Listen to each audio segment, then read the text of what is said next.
हाथी और चतुर खरगोश।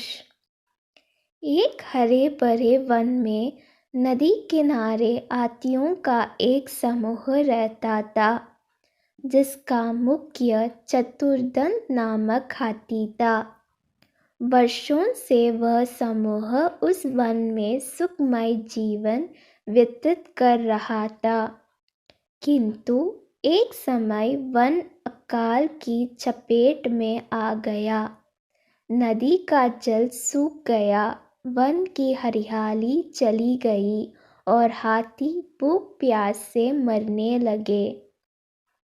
इस विपत्ति से निकलने की प्रयत्न लिए सभी हाथी अपने मुख्य चतुर्दंत के पास गए और बोले, गजराज, इस अकाल की स्थिति में यदि हम और अधिक इस वन में रहें तो काल का ग्रास बन जाएंगे।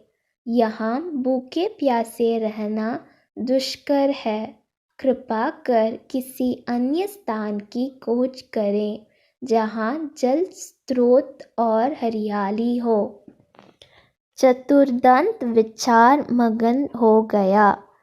कुछ देर विचार करने के बाद वह बोला, यहाँ से कुछ दूरी पर एक तालाब है जो पूरे वर्ष जल से परिपूर्ण रहता है। हमें वहीं चलना चाहिए। कल प्रातः काल ही हम सब उस तालाब की ओर प्रस्थान करेंगे। अगले ही दिन सभी हाथी उस तालाब की ओर चल पड़े। 5 दिन और 5 रात की यात्रा पूर्ण कर वे वहां पहुंचे। जल से पूर्ण तालाब को देख वे बहुत प्रसन्न हुए और दिन भर वहां क्रीड़ा करते रहे। संध्या होने पर वे बाहर निकले और वन में चले गए। तालाब के किनारे खरगोशों की बस्ती थी, जिसमें उनके असंख्य बिल थे, किंतु हाथी इससे अनभिज्ञ थे। अंततः वे खरगोशों के बिलों को रौंदते हुए निकल गए।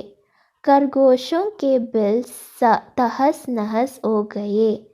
कई खरगोश घायल हुए और कई मारे गए।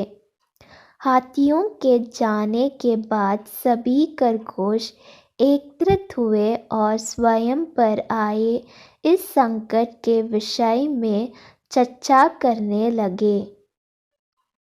एक खरगोश बोला, हाथियों का समूह प्रतिदिन जल के लिए तालाब में आया करेगा। ऐसे में हमारा यहाँ रहना प्राणघातक होगा। वे हमारे बिल्लों के साथ हमें भी रौंद देंगे। हमें से कोई भी नहीं बचेगा। हमारा वंश समाप्त हो जाएगा। जीवन है तो सर्वस्व है। जीवन रक्षा के लिए जो संभव हो हमें करना चाहिए। परिस्थिति कहती है कि हमें जीवन रक्षा के लिए तत्काल इस स्थान को छोड़कर अन्य यात्रा प्रस्थान करना चाहिए। एक अन्य खरगोश बोला। खरगोश अपनी भूमि छोड़कर अन्य यात्रा जाने के विचार से दुखी थे। उनका दुख देख लंबकर्ण नामक खरगोश आगे आया और बोला, हम वर्षों से इस भूमि पर निवास कर रहे हैं। हम अपनी भूमि क्यों छोड़ें? इस भूमि पर हमारा अधिकार है। हमें हाथियों से बात कर उन्हें यहाँ आने से रोकना चाहिए। किंतु उनसे कौन बात करेगा? कौन उन्हें समझाएगा? सभी खरगोशों ने एक स्वर में पूछा। मैं उनसे बात करूँगा और यहाँ आने से मना करूँगा, लंबकर्ण बोला। किंतु क्या वे तुम्हारी बात मानेंगे? अवश्य मानेंगे। मेरे पास एक युक्ति है।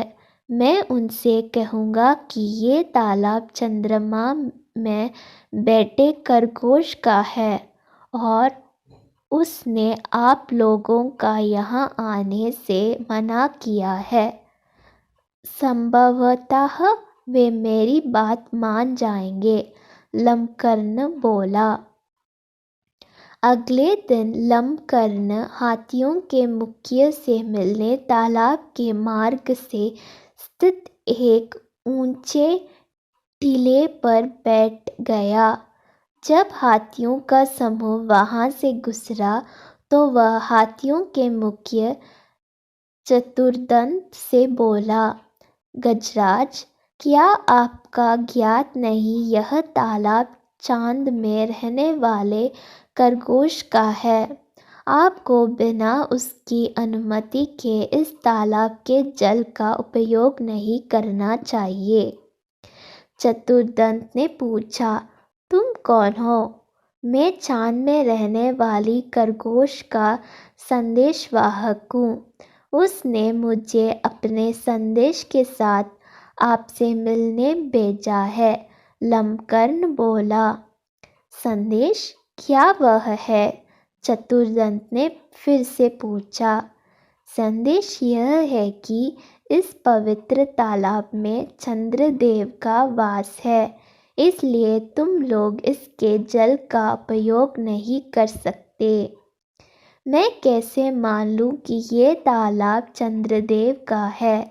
जब तुम मुझे तालाब में चंद्रदेव के दर्शन करोगे तभी मैं यह बात मानूंगा और अपने दल को यहाँ आने से रोकूंगा। चलो मेरे साथ और स्वयं देख लो, कहकर लंबकर्ण चतुर्दंत को तालाब के किनारे ले गया। उस समय तालाब में चांद की छाया पड़ रही थी। लंबकर्ण चतुर्दंत को वह छाया दिखाते हुए बोला, गजराज, देखो तालाब में चांद का वास है। अब तो मेरी बात मान लो। चांद की छाया को चंद्रदेव समझकर चतुर्दंत ने उसे प्रणाम किया और वहां से लौट गया। उसके बाद उस तालाब में हाथियों का समूह कभी नहीं आया। सीख, बुद्धिमानी से किसी भी समस्या का समाधान किया जा सकता है।